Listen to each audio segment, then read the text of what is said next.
પીધું અને બહુ મજા કરી અને દુકાનો બી ખોલી। ચાલો, તમને આનંદ મેળામાં શું મજા આવી?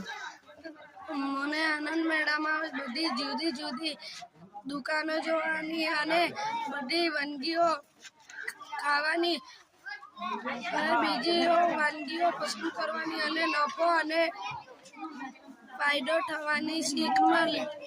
અમારી શાળામાં આનંદ મેળો રાખવામાં આવ્યો।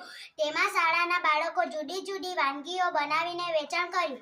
અમને વાલીઓ, ગામ લોકો તથા એસએમસીના સભ્યોએ પ્રોત્સાહન આપ્યું તેમજ અમને આ પ્રવૃત્તિ દ્વારા વેચાણ અને નફો કે ખોટની